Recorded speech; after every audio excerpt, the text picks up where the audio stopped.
आइए पॉलिटी के इस नए लेक्चर में हम लोग कंपनी रूल कब से कब तक था और उसमें कौन कौन से एक्ट्स पारित किए गए उसके बारे में जानेंगे। जो प्रियम्बल का पिछला लेक्चर था उम्मीद करता हूँ आपने वो देख लिया होगा। अब चलिए बिना देरी के हुए इस लेक्चर को शुरू करते हैं। तो और ये हिंदी इंग्लिश दोनों में है, ठीक है। पहले इंग्लिश का वाला देख लेते हैं। The company rule 1773 to 1858 regulating act of 1773 features. It designated the Governor of Bengal as the Governor General of Bengal and created an executive council of 4 members to assist him. The first such Governor General was Lord Warren Hasting. तो इस act से सबसे पहले क्या हुआ, जो governor of Bengal था उसका नाम बदलकर गवर्नर जनरल ऑफ बंगाल कर दिया गया और एक 4 मेंबर एग्जीक्यूटिव काउंसिल बना दी गई उसकी मदद करने के लिए। और सबसे पहले गवर्नर जनरल ऑफ बंगाल कौन बने, Lord Warren Hastings. It made governors of Bombay and Madras presidencies subordinates of Governor General of Bengal, unlike earlier when the 3 presidencies were independent of one another। तो इसने और दूसरा काम क्या किया, जो गवर्नर बॉम्बे और मद्रास प्रेसिडेंसी के जो गवर्नर थे उनको जो है गवर्नर जनरल ऑफ बंगाल के अधीन लाया गया, जो कि पहले जो थे तीनों प्रेसिडेंसीज के जो थी वो एक दूसरे से स्वतंत्र थी, इंडिपेंडेंट थी। It provided for the establishment of a Supreme Court at Calcutta in 1774 comprising 1 Chief Justice and 3 other judges। तो इसी एक्ट की वजह से, रेगुलेटिंग एक्ट 1773 के माध्यम से कलकत्ता में एक सुप्रीम कोर्ट की स्थापना की गई 1774 में, जिसमें 1 चीफ जस्टिस और 3 अन्य जजेस नियुक्त किए गए। और पहले जो चीफ जस्टिस थे वो कौन थे, अलाइजा इम्पे, ये याद रखिएगा। It prohibited the servants of the company from engaging in any private trade or accepting presents or bribes from the natives। तो जो कंपनी में काम करने वाले लोग थे उनको जो है उनको जो प्राइवेट ट्रेड करने से और जो भारतीय नेटिव्स थे उनसे उपहार लेने से या रिश्वत लेने पे भी रोक लगाई गई। It strengthened the control of British government over the company by requiring court of directors, governing body of the company, to report on its revenue, civil and military affairs in India। तो इसने क्या किया, इस act ने British government का जो control था company के ऊपर वो उसको और पुख्ता मजबूत कर दिया। और ये प्रावधान किया गया, जो कोर्ट ऑफ डायरेक्टर्स थे, जो गवर्निंग बॉडी थी कंपनी की, उससे उसके ऊपर ये एक कानून लगाया गया कि वो अपने रेवेन्यू, सिविल और जो मिलिट्री अफेयर्स थे इंडिया में उसके बारे में ब्रिटिश गवर्नमेंट को जानकारी दे। इम्पोर्टेंस, अब क्या इसका महत्व है इस पूरे एक्ट का। It was the first step taken by the British government to control and regulate the affairs of the East India Company in India. तो ये पहला स्टेप था ब्रिटिश गवर्नमेंट ने जो लिया था ईस्ट इंडिया कंपनी के जो काम थे इंडिया में उसको कंट्रोल और रेगुलेट करने में। ठीक, तो ये पहला कदम था। It recognize for the first time the political and administrative functions of the company. तो ये पहली बार पॉलिटिकल और एडमिनिस्ट्रेटिव फंक्शन जो थे कंपनी को उनको एक तरीके से रिकॉग्नाइज किया गया।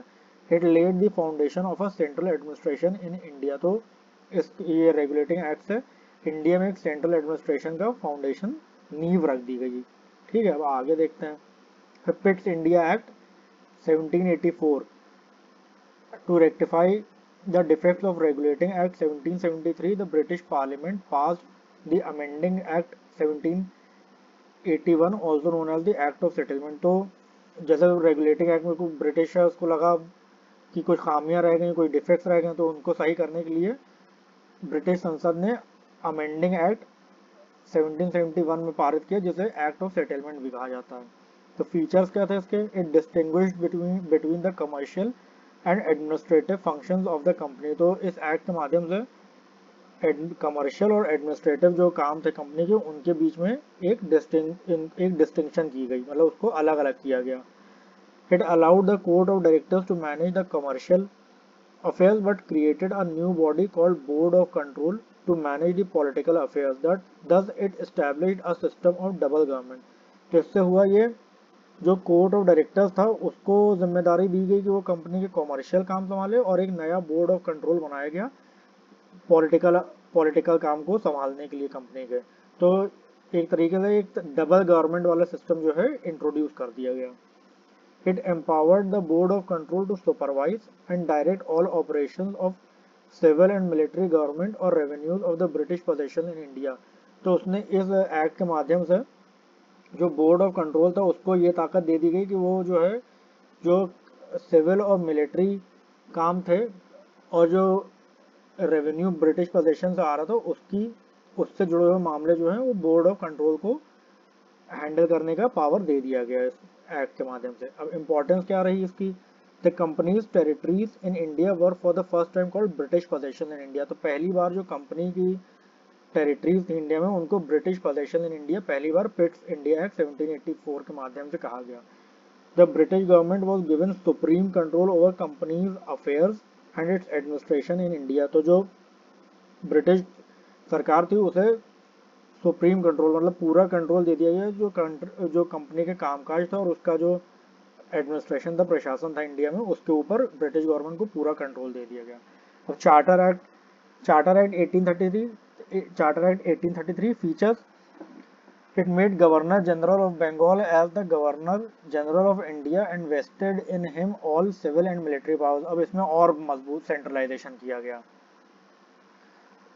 तो जो गवर्नर जनरल ऑफ बंगाल जो डेजिग्नेशन बनाया गया था उसको उसमें संशोधन करके गवर्नर जनरल ऑफ बंगाल को गवर्नर जनरल ऑफ इंडिया बना दिया गया और उसके अंदर उसमें सारे सिविल और मिलिट्री पावर जो है निहित कर दिए गए। Thus the act created for the first time government of India having authority over the entire territorial area possessed by the British in India। तो पहली बार इस एक्ट के माध्यम से, चार्टर एक्ट 1833 के माध्यम से, एक गवर्नमेंट ऑफ इंडिया जैसी अथॉरिटी बनाई गई जिसका जो ब्रिटिश पोजेशन थे, जो ब्रिटिशर्स के अंडर में पूरा एरिया था, उसके ऊपर उसका पूरा अधिकार दे दिया गया। Lord William Bentinck was the first governor general of India. तो विलियम बेंटिंग जो थे उनको पहला गवर्नर जनरल ऑफ इंडिया नियुक्त किया गया। ये सवाल पूछा गया है पहले पीसीएस में, ये भी पूछा गया है और जो गवर्नर जनरल ऑफ बंगाल वाला सवाल था वॉरेन हेस्टिंग्स वाला वो भी पूछा गया है पीसीएस में। ठीक है, तो ध्यान रखिएगा। अगला पढ़ते हैं। It deprive the governor of Bombay and Madras of their legislative powers. तो जो बॉम्बे और मद्रास के गवर्नर थे उनको जो उनके लेजिस्लेटिव पावर्स थे उनसे वो छीन लिए गए उनके। The governor general of India was given exclusive power for entire British India. तो जो गवर्नर जनरल ऑफ इंडिया बना, जो पोस्ट बनी, उसको एक्सक्लूसिव पावर्स दे दिए गए पूरे ब्रिटिश इंडिया के रिगार्डिंग में।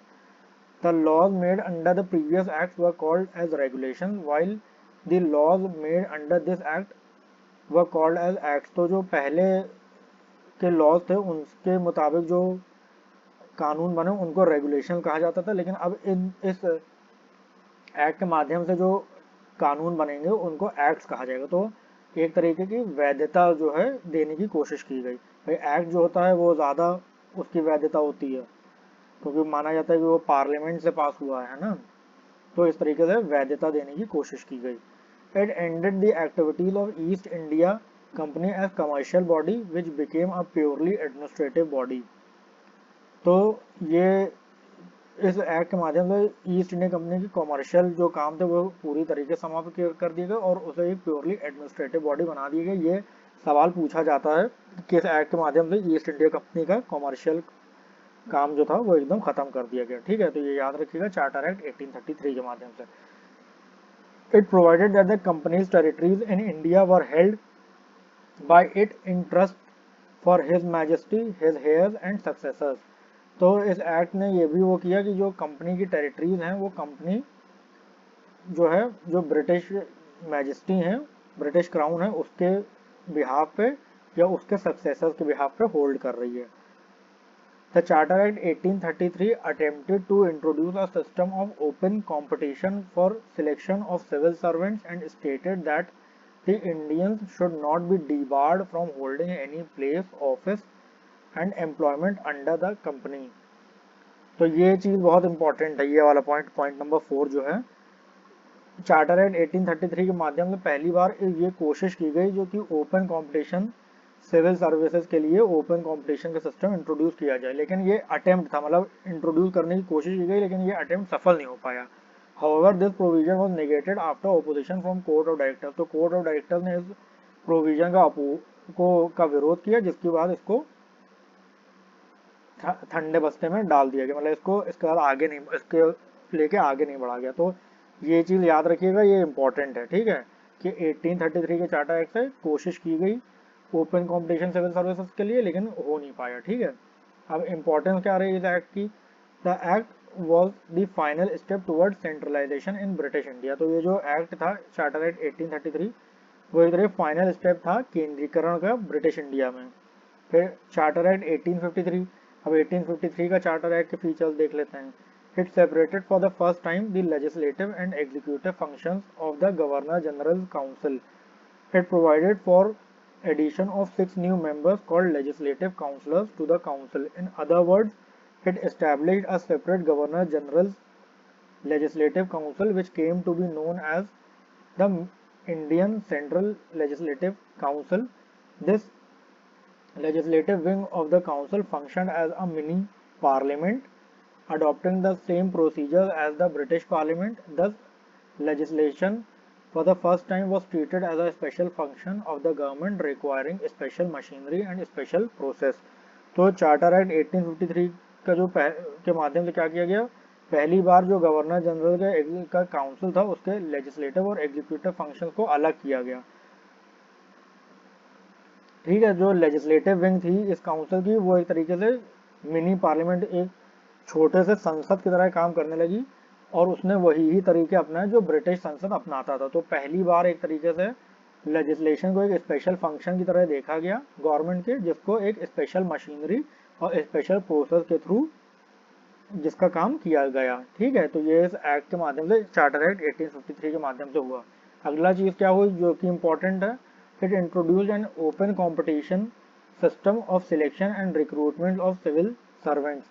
The covenanted civil service was thus thrown open to the Indians also. Accordingly, the Macaulay Committee, the Committee on Indian Civil Services, was appointed in 1854. तो इस act के माध्यम से, चार्टर एक्ट 1853 के माध्यम से जो सिविल सर्विसेज का सिस्टम था वो इंडियंस के लिए भी खोल दिया गया ओपन कंपटीशन के माध्यम से, ठीक है।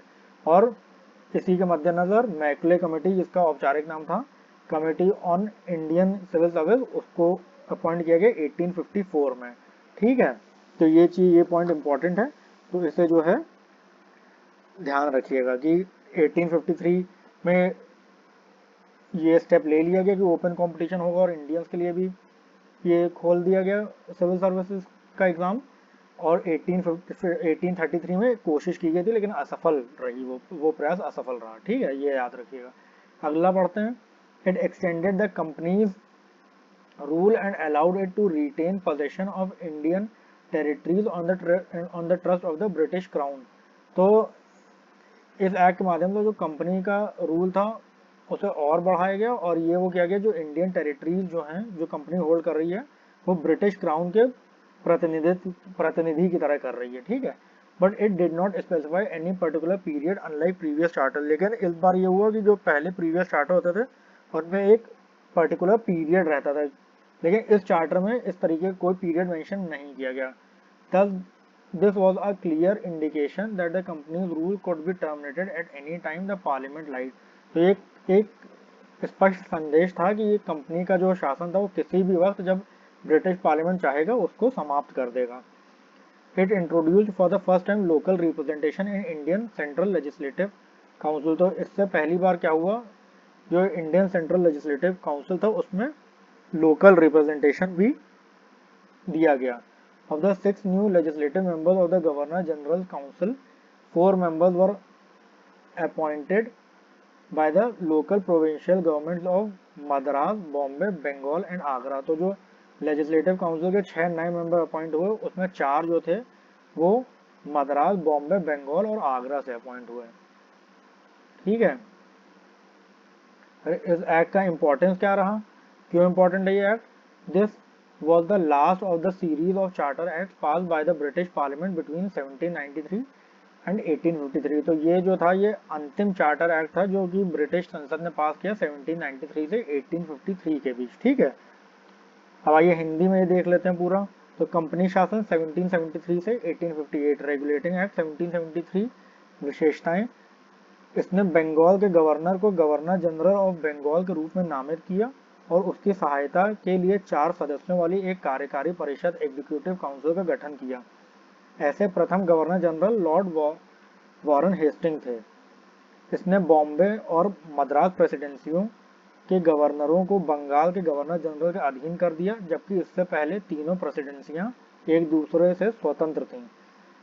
इसने कलकत्ता में एक सर्वोच्च न्यायालय सुप्रीम कोर्ट की स्थापना की। 1774 में स्थापना का प्रावधान किया, जिसमें एक मुख्य न्यायाधीश और 3 अन्य न्यायाधीश शामिल थे। तो अलाइजा इम्पे जो थे वो पहले चीफ जस्टिस थे। ठीक है।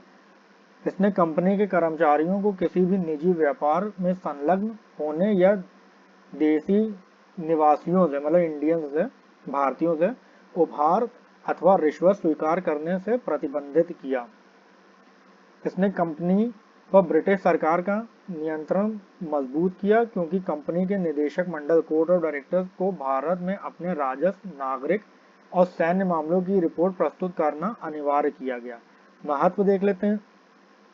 यह भारत में ईस्ट इंडिया कंपनी के कार्यों को नियंत्रित और विनियमित करने हेतु ब्रिटिश सरकार द्वारा उठाया गया पहला कदम था। इसने पहली बार कंपनी के राजनीतिक और प्रशासनिक कार्यों को मान्यता दी। इसने भारत में एक केंद्रीय प्रशासन की नींव रखी।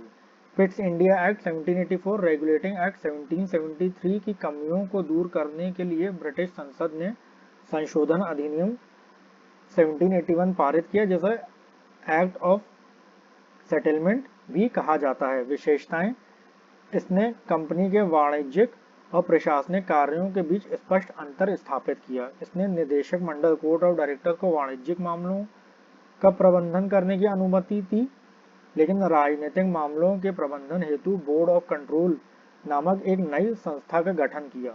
इस प्रकार इसने द्वैध शासन, डबल गवर्नमेंट की व्यवस्था स्थापित की। इसने बोर्ड ऑफ कंट्रोल को भारत में ब्रिटिश अधिग्रहणों के नागरिक, सैन्य और राजस्व संबंधी सभी कार्यों की निगरानी और निर्देशन का अधिकार प्रदान किया। महत्व क्या है इसका, इंपॉर्टेंस क्या है? भारत में कंपनी के क्षेत्रों को पहली बार ब्रिटिश अधिग्रहण, ब्रिटिश पोजेशन इन इंडिया कहा गया। ब्रिटिश सरकार को कंपनी के कार्यों और भारत में उसके प्रशासन पर सर्वोच्च नियंत्रण प्रदान किया गया। चार्टर एक्ट 1833, ये जो चार्टर एक्ट है सारे, ये सारे ही इंपॉर्टेंट हैं, तो इनको जरा ध्यान से पढ़िएगा। ठीक है। और इम्पोर्टेंट है, तो एग्जाम में से सवाल आते हैं, यहाँ तक कि यूपीएससी तक में सवाल आते हैं इससे। ठीक है। तो और पीसीएस में तो आते ही आते हैं, चाहे जिस भी स्टेट का पीसीएस हो, आते हैं सवाल इससे। ठीक है। तो चार्टर एक्ट 1833, विशेषताएं: इसने बंगाल के गवर्नर जनरल को भारत का गवर्नर जनरल बना दिया और उसे सभी नागरिक तथा सैन्य शक्तियां प्रदान की। इस प्रकार इस अधिनियम ने पहली बार भारत में ऐसी सरकार की स्थापना की जिसका अधिकार ब्रिटिश भारत के संपूर्ण क्षेत्र पर था। लॉर्ड विलियम बेंटिंग भारत के प्रथम गवर्नर जनरल थे। इसने बॉम्बे और मद्रास के गवर्नरों की विधायी शक्तियां समाप्त कर दी। भारत के गवर्नर जनरल को पूरे ब्रिटिश भारत के लिए विशिष्ट विधायी अधिकार प्रदान किए गए। पूर्व अधिनियमों के अंतर्गत बनाए गए कानूनों को रेगुलेशंस कहा जाता था, जबकि इस अधिनियम के अंतर्गत बनाए गए कानूनों को एक्ट्स कहा गया। इसने ईस्ट इंडिया कंपनी के वाणिज्यिक गतिविधियों को समाप्त कर दिया और उसे पूर्णतः एक प्रशासनिक संस्था बना दिया। इसमें यह भी प्रावधान किया गया कि भारत में कंपनी के क्षेत्र महाराजाधिराज, उनके उत्तराधिकारियों और उत्तरवर्तियों के लिए न्यास ट्रस्ट के रूप में कंपनी के पास रहेंगे। चार्टर एक्ट 1833 ने सिविल सेवकों के चयन के लिए खुली प्रतियोगिता, ओपन कंपटीशन की व्यवस्था शुरू करने का प्रयास किया और यह घोषित किया कि भारतीयों को कंपनी के अधीन किसी भी पद, कार्यालय या रोजगार से वंचित नहीं किया जाएगा। हालांकि निदेशक मंडल के विरोध के कारण यह प्रावधान प्रभावी नहीं हो सका।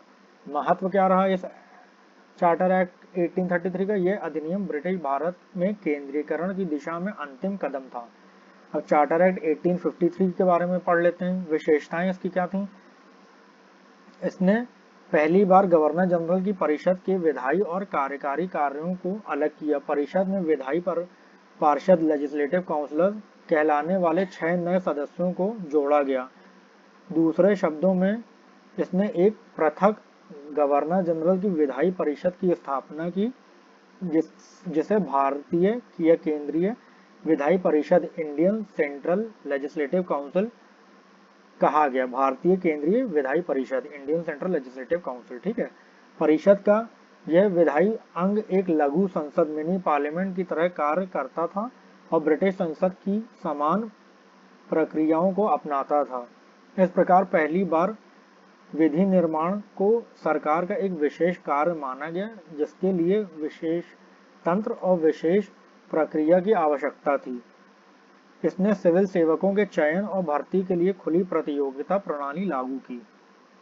ठीक है, ये हाईलाइटेड है तो उसे याद रखिएगा। इस प्रकार संविदाबद्ध सिविल सेवा कोवेनांटेड सिविल सर्विस भारतीयों के लिए भी खोल दी गई। इसके अनुसार 1854 में मैकुले समिति भारतीय सिविल सेवा समिति का गठन किया गया। इसने कंपनी के शासन को बढ़ाया और उसके ब्रिटिश क्राउन के लिए न्यास के रूप में भारतीय क्षेत्रों का अधिकार बनाए रखने की अनुमति दी, लेकिन पूर्व चार्टरों के विपरीत इसने कोई निश्चित अवधि निर्धारित नहीं की। यह स्पष्ट संकेत था कि संसद जब चाहे, ब्रिटिश संसद मतलब यहाँ संसद का मतलब है ब्रिटिश संसद जब चाहे कंपनी का शासन समाप्त कर सकती थी। इसने पहली बार भारतीय केंद्रीय विधायी परिषद में स्थायी प्रतिनिधित्व की व्यवस्था की। गवर्नर जनरल की परिषद के 6 नए विधायी सदस्यों में से 4 सदस्यों की नियुक्ति मद्रास, बॉम्बे, बंगाल और आगरा की स्थानीय प्रांतीय सरकारों द्वारा की गई। महत्व क्या रहा इसका? यह 1793 से 1853 के बीच ब्रिटिश संसद द्वारा पारित चार्टर अधिनियमों की श्रृंखला का अंतिम अधिनियम था। ठीक है, तो चलिए यहाँ पे आपका जो है जो कंपनी रूल था 1773 से 1858 तक और उसके जो इम्पोर्टेंट एक्ट्स थे उसके बारे में चर्चा की गई है। पहले प्रीएम्बल के बारे में चर्चा हो चुकी है, वो वाला लेक्चर जरूर देख लीजिएगा। और ये पॉलिटी की उसमें आपको कंपनी रूल के बारे में चर्चा कर दी गई है। एसएसपी सवाल आते हैं। अब आगे हम लोग क्राउन रूल के बारे में पढ़ेंगे अगले लेक्चर में। ठीक है, तो आप लोग रेगुलरली इसको देखिए। ये आपका जो अभी बीपीएससी होना उसमें उसके लिए इलाहाबाद हाई कोर्ट का आरओ और कंप्यूटर असिस्टेंट वाला जो एग्जाम होना उसमें भी इंपॉर्टेंट है और यूपी पीसीएस में भी, और इससे यूपीएससी में भी सवाल आते हैं। ठीक है, तो उसको आप लोग ध्यान से पढ़िएगा और ये लेक्चर रिपीटेडली देखिए तो आपको जो है याद हो जाएंगी चीज़ें। ठीक है, आशा करता हूँ आपको लेक्चर अच्छा लगा होगा। जाने से पहले वीडियो को लाइक करना, शेयर करना और चैनल को सब्सक्राइब करना मत भूलिएगा। बहुत जल्दी मिलते हैं अगले वीडियो में। बहुत बहुत शुक्रिया।